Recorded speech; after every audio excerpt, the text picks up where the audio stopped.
My objective in this presentation is to challenge you to consider what should be the next phase of transportation.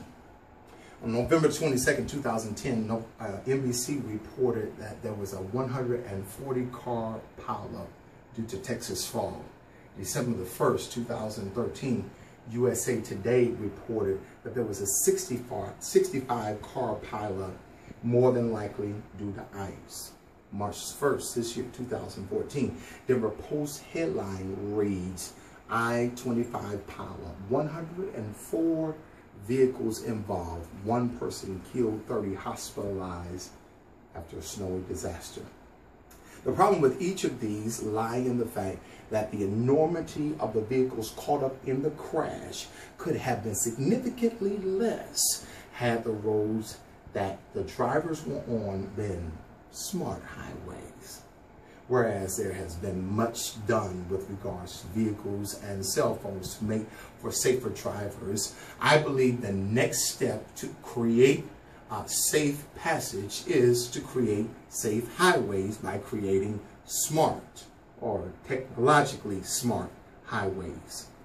Consideration should be given to the notion that if highways could somehow convey a message to the drivers that they were approaching danger, such as an accident or an incident, then the driver could make the necessary adjustments to avoid another accident or even the loss of life. Consider this. 2004 to 2008 United States Department of Transportation report says that the top 5 fatal crashes include road characteristics, weather, traffic control. Let's look at traffic control first. Traffic control are those devices such as signals or signs with the goal of influencing the traffic flow. Examples are stop signs, yields, or warning signs. 74% of the accidents take place where there are traffic controls. Nevertheless, people still have those accidents. Road characteristics. The main variables in road characteristics are roadway alignments, roadway profiles, pavement types. All of these play a role, whether it's 1 lane or 2 lanes or 4 lanes, whether the lanes are merging or converging. It's all playing into the dynamics of why people have accidents. Unfortunately, less than 20% of the fatal crashes involved occur on curved roads. Most of them occur on straight roads. Another factor to take into consideration is the weather. The weather has a direct impact on how the roads drive. There is a proven relationship between the weather and the condition of the roads. Unfortunately, however, 82% of the crashes that take place on dry roads or under normal conditions. Advancements have taken place, such as vehicles being able to recognize when the driver is falling asleep, cell phones prohibiting individuals from texting while driving. Nevertheless, the aforementioned problems still exist, and technology says we cannot stop there.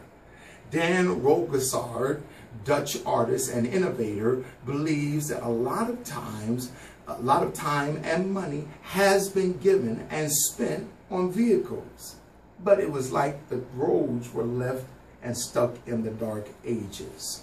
I would like to submit that there are some alternatives, some suggestions that can be made to help improve and make for smarter roads. One idea is that which I will call the GPS multifunctional tower, posted every 5 miles in the place of the typical mile marker. It would have a triangular effect, identifying problems down the road and connecting with the driver who is as much as 10 miles back, letting them know of the pending danger that is ahead, allowing them to make the necessary adjustments. It can notify of accidents, incidents, constructions, unsafe weather conditions. Either one of these things would help reduce the potential of an accident or danger. Such functionality would drastically reduce multi-vehicle crashes due to weather or even human error. Another idea is illuminating the highway and the signs. Can you imagine a road lit up, the lines in the road lit up in such a way that they draw light from the sun during the day, and in the night they reflect that same light? You never have to worry about the signs being obscured because the lights would do the same thing. Another idea would be smart street lights. Lights that would detect the wind that your vehicle is generating and automatically come on. These are all smart ideas, smart technologies that are available.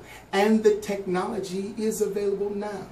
I note in my conclusion, we're doing it just in different capacities. Why not use that same technology, channel it in such a way that it produces a safer highway? The challenge is to think forward and not backwards. If we do so, the likelihood to save more lives is very real.